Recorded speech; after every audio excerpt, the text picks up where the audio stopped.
আজকে আমরা একটা ইউটিউব চ্যানেল নিয়ে কথা বলবো, মানে এর পরিচিতিটা নিয়ে। চ্যানেলটার নাম হচ্ছে বিডি ভয়েস অফ মিডিয়া, আর এর নির্মাতা শাহজাহান, উনি চ্যানেলটার একটা পরিচিতি দিয়েছেন। ওই টেক্সটাই আমাদের আজকের আলোচনার মূল উৎস।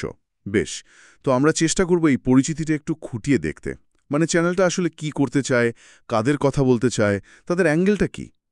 নির্মাতা তো বলছেন বাংলাদেশের গুরুত্বপূর্ণ বিষয়, ঘটনা, মিডিয়ার ভেতরের খবর এগুলো দর্শকদের কাছে আনবেন।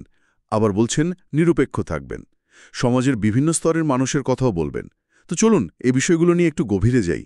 আচ্ছা, প্রথমেই যেটা বলছিলেন, নিরপেক্ষ আর বস্তুনিষ্ঠ তথ্য দেওয়ার ব্যাপারটা। একটা মিডিয়া প্ল্যাটফর্ম, ধরুন ইউটিউবে, যখন এই দাবিটা করে, এটার গুরুত্ব ঠিক কোথায়? বিশেষ করে যখন তিনি নিজেই বলছেন যে মিডিয়ার ভেতরের খবর দেবেন। এটা আসলেই একটা ইন্টারেস্টিং পয়েন্ট। নিরপেক্ষতা, বস্তুনিষ্ঠতা, এই শব্দগুলো তো মিডিয়াতে খুব চলে, কিন্তু এর মানেটা, মানে এর প্রয়োগটা বেশ জটিল, তাই না?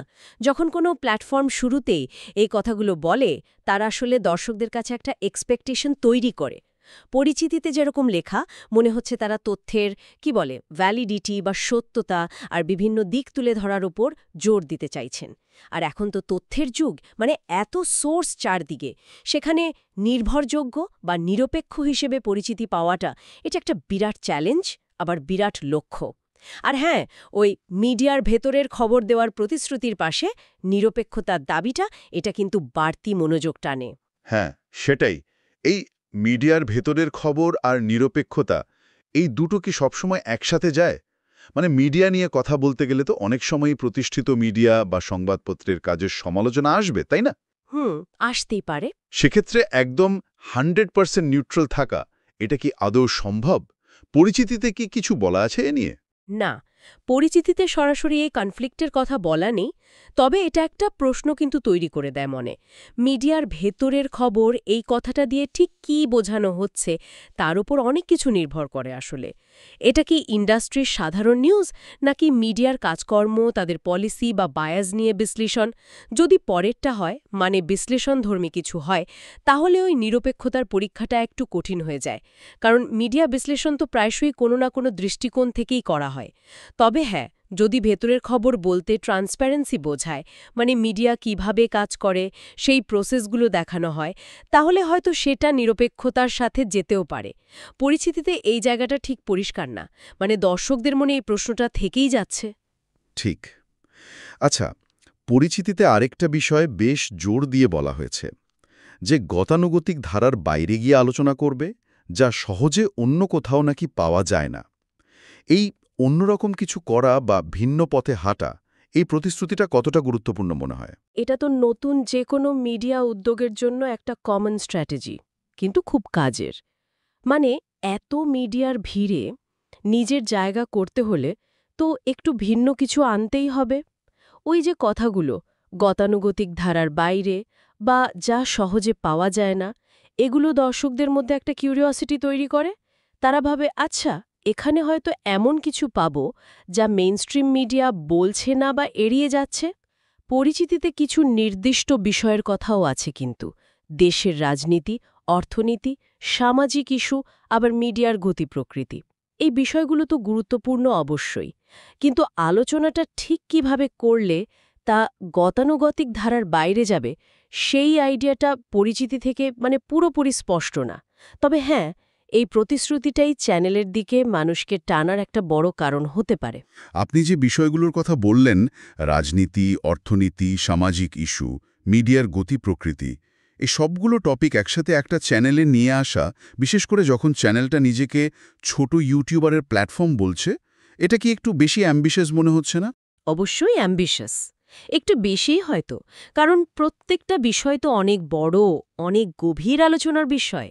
রাজনীতি, অর্থনীতি, সমাজ, মিডিয়া, এর চারটে জিনিস নিয়েই তো একটা দেশের পুরো ছবিটা, তাই না? তো একটা নতুন ছোট প্ল্যাটফর্মের পক্ষে এই সবগুলো বিষয়ে সমান দক্ষতা আর গভীরতায় আলোচনা করা এটা একটা বিরাট চ্যালেঞ্জ। এখানে দুটো জিনিস হতে পারে, হয়তো তারা এই বিষয়গুলোর মধ্যেকার কানেকশনটা দেখাতে চাইবে, অথবা কোনো একটা ঘটনা বা ইস্যুকে কেন্দ্র করে এই বিভিন্ন দিক থেকে আলোচনা করবে। পরিচিতি দেখে তো মনে হচ্ছে লক্ষ্যটা বেশ বড়, কিন্তু এর বাস্তবায়ন কতটা সাকসেসফুল হবে সেটা নির্ভর করবে কন্টেন্টের কোয়ালিটি আর কনসিস্টেন্সির ওপর। এই প্রসঙ্গেই আসে আরেকটা কথা, সাধারণ মানুষের চিন্তা, মতামত, সমস্যা এগুলোকে গুরুত্ব দেওয়ার কথা। চ্যানেলটার নামও তো বিডি ভয়েস অফ মিডিয়া, এখানে কি কোনো কানেকশন আছে?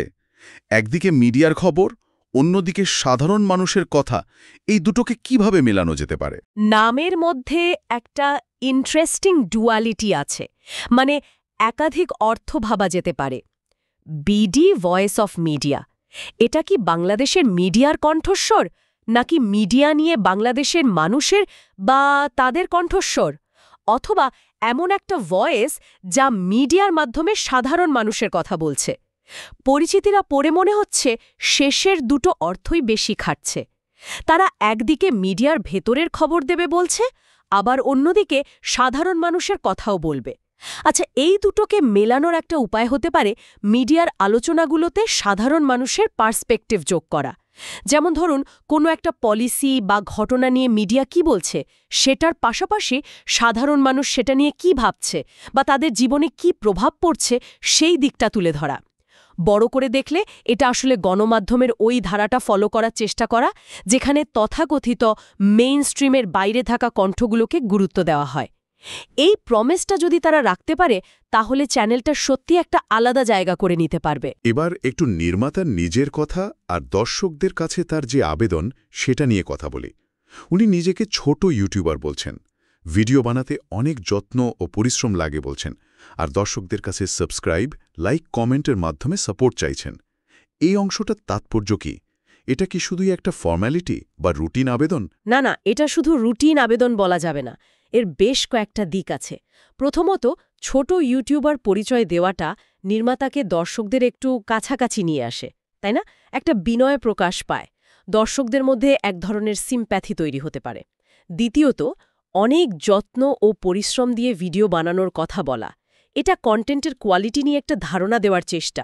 দর্শকদের মনে হতে পারে, হ্যাঁ, এই চ্যানেলটা সাপোর্ট করা উচিত। আর তৃতীয় এবং সম্ভবত সবচেয়ে গুরুত্বপূর্ণ হল, ইউটিউবের মতো প্ল্যাটফর্মে দর্শকদের সরাসরি সাপোর্ট আর ইন্টারঅ্যাকশনটা খুবই জরুরি। বড় মিডিয়া হাউসের মতো এদের তো বিজ্ঞাপন বা অন্যান্য ফাইন্যান্সিয়াল সোর্স কম থাকে, তাই দর্শকদের লাইক, কমেন্ট, শেয়ার, সাবস্ক্রিপশন এগুলো শুধু নির্মাতার মোটিভেশনই বাড়ায় না। আচ্ছা, মানে ইউটিউবের অ্যালগরিদমকেও এটা প্রভাবিত করে, তাই তো? একদম। এই অ্যালগরিদমের ব্যাপারটা যদি একটু বলি, ইউটিউব মূলত দেখে যে দর্শকরা একটা ভিডিওর সাথে কতটা এঙ্গেজড হচ্ছে।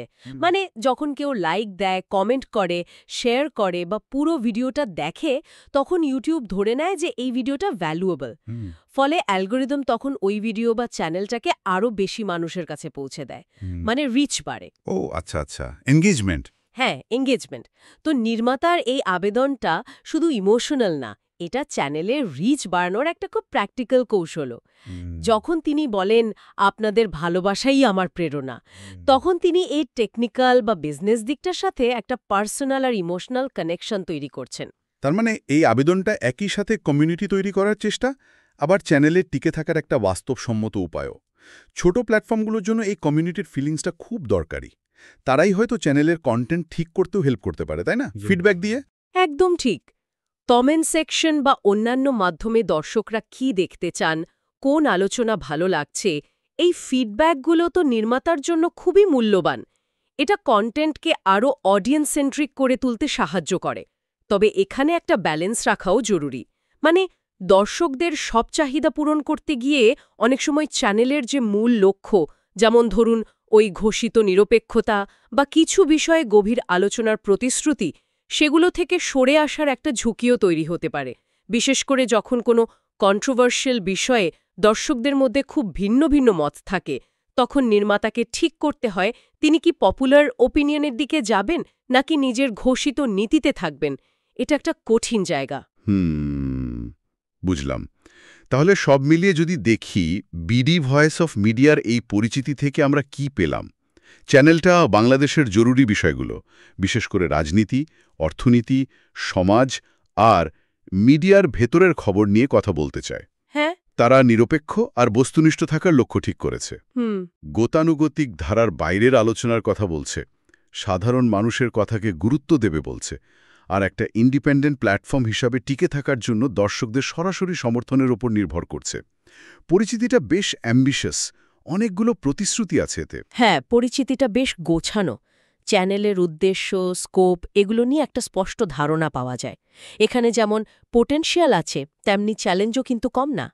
যেমন একই সাথে মিডিয়ার ভেতরের খবর দেওয়া, আবার নিরপেক্ষ থাকা। ঠিক। অথবা এতগুলো বড় বড় বিষয় নিয়ে আলোচনা করা এবং একই সাথে সাধারণ মানুষের কণ্ঠস্বরকে ঠিকঠাক রিপ্রেজেন্ট করা, এগুলো সহজ কাজ নয় মোটেও। পরিচিতিটা পড়ে মনে হয় নির্মাতা এই চ্যালেঞ্জগুলো নিয়ে সচেতন, আর একটা স্বতন্ত্র ধারা তৈরি করতে উনি বেশ আগ্রহী। আলোচনাটা বেশ ভালো হলো। আমরা পরিচিতিটার নানা দিক, মানে শক্তি, দুর্বলতা, প্রতিশ্রুতি, চ্যালেঞ্জ, এগুলো বোঝার চেষ্টা করলাম। সবশেষে একটা বিষয় হয়তো ভাবার জন্য রেখে যাওয়া যায়।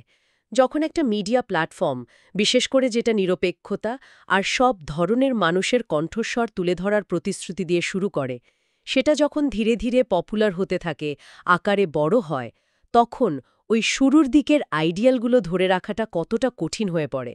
মানে সময়ের সাথে সাথে ফাইন্যান্সিয়াল প্রেশার, পলিটিক্যাল ইনফ্লুয়েন্স বা ধরুন নিজেদের ব্র্যান্ড ইমেজ রক্ষার তাগিদ, এই জিনিসগুলো কি ওই ঘোষিত নিরপেক্ষতা বা মাল্টিপল ভয়েস তুলে ধরার ক্ষমতাকে অ্যাফেক্ট করতে পারে? এই প্রশ্নটা দর্শকদের মনেও আসতে পারে যখন তারা এই ধরনের কোনো নতুন প্ল্যাটফর্মকে ফলো করেন আর এর লম্বা জার্নিটা দেখেন।